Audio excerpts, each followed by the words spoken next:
Hello. Good morning, good afternoon, good evening, depending on your time zone.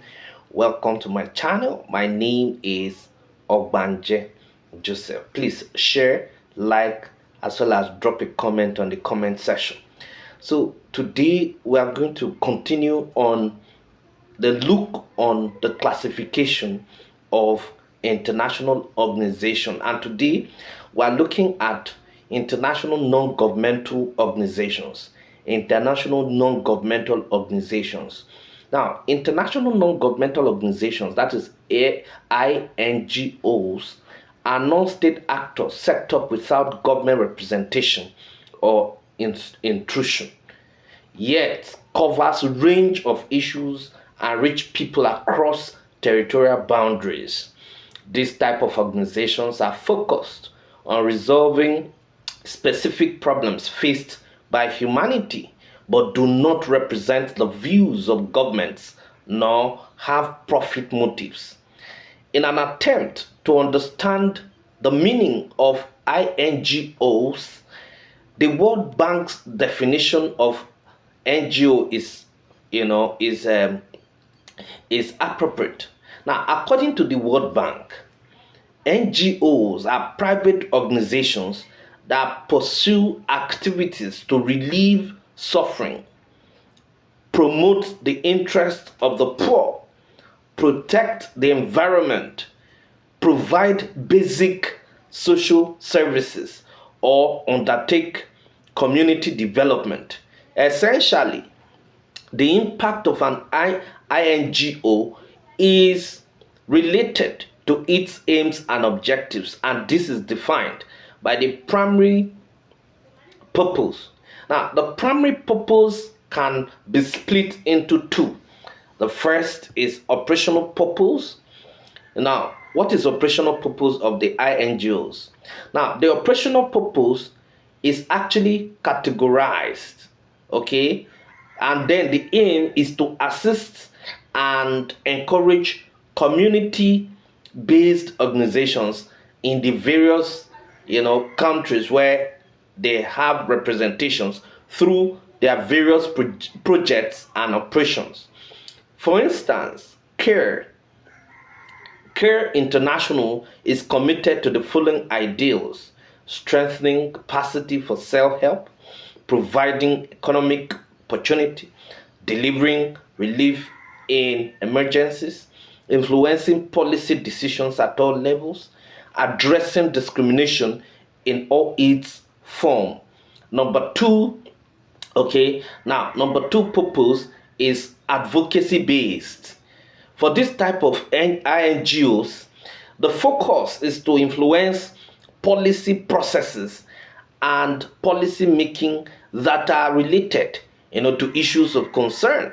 An example is Oxfam International. Oxfam International. Now, the Oxfam International is the organization that actually has the following objective. Number one is long-term program, to eradicate poverty and injustice. So we're talking about advocacy-based INGOs now. What are their objectives? Their objectives are as follows. Number one, long-term programs, to eradicate poverty and injustice. Number two, deliver immediate life saving assistance to people affected by natural disasters or conflict. Number three, raise public awareness of the causes of poverty. Then number four, encourage ordinary people, to take action for a fairer world. Then number five, press decision makers, to change policies and practices that reinforce poverty and injustices. Okay. Now, what are the functions or rules of international non-governmental organizations? What are their roles of international non-governmental organizations? Of course, I've actually talked about their roles already. Okay, so what we are going to be looking at, is we are going to be looking at the objectives of international governmental organizations. Objectives of international governmental organizations. Now, the first one we're going to be looking at is the African Union. Now, what are the objectives of African Union? To achieve greater unity and solidarity between the African countries and people of Africa. So that's number one. Number two, to defend sovereignty, territorial integrity, and independence of its member states. Number three, to accelerate the political and socio-economic integration of the continent. Number four, to promote and defend African common positions on issues of interest, to the continent and its people.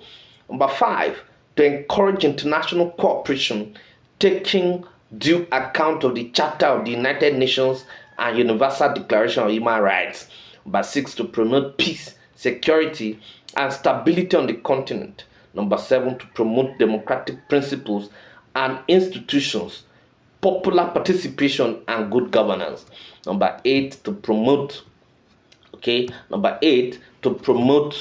and protect human and people's rights in accordance with the African Charter on Human and People's Rights and other relevant human rights instruments. Number nine, to establish the necessary conditions which enable the continent to play its rightful role in the global economy and in international negotiations. Number 10, to promote sustainable development of the economic, social, and cultural level, at the economic, social, and cultural levels, as well as the integration of African economies.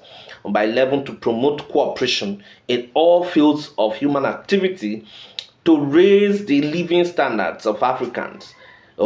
Number 12, to coordinate and harmonize the policies between the existing and future regional economic communities for the gradual attainment of the objectives of the Union.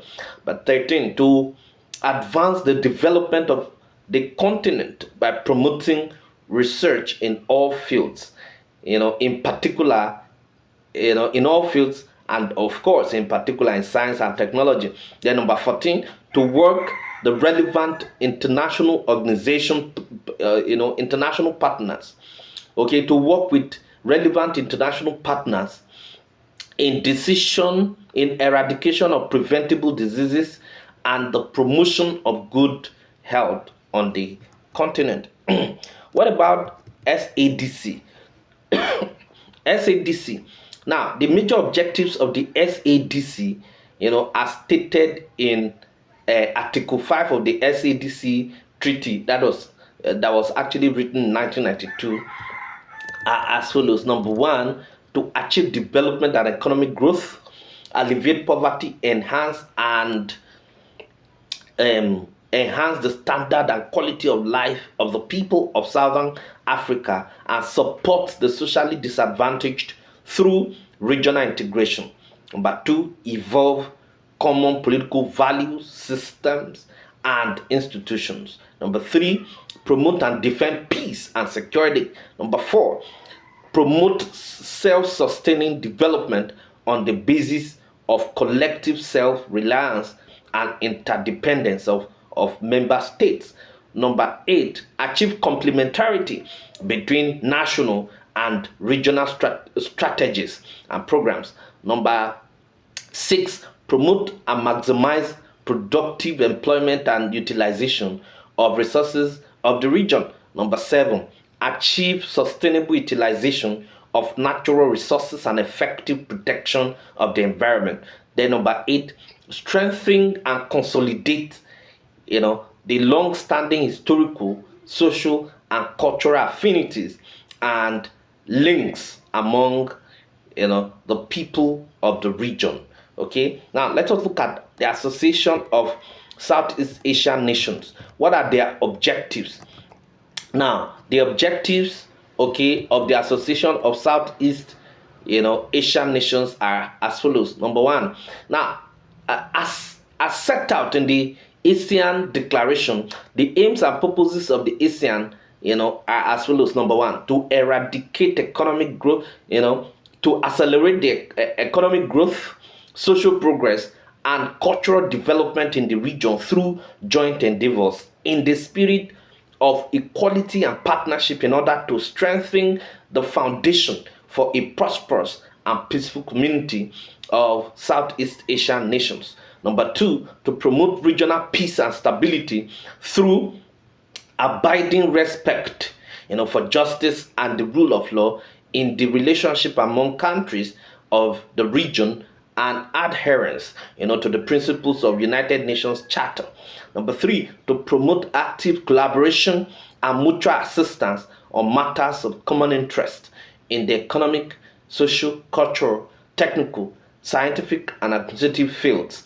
Number four, to provide assistance to each other in the form of training and research facilities in the educational, professional, technical, and administrative spheres. Then number five, to collaborate more effectively for the greater utilization of their agriculture industries, the expansion of their trade, including the study of the problems of the international commodity trade, and then of course the improvement of their transportation and communications facilities, and the raising of the living standards of their peoples. Now, number six, to promote Southeast Asian studies. And then number seven, which is the last one, is to maintain close and beneficial cooperation with existing international and regional organizations with similar aims and purposes, and explore all avenues for even closer cooperation among themselves. Thank you very much.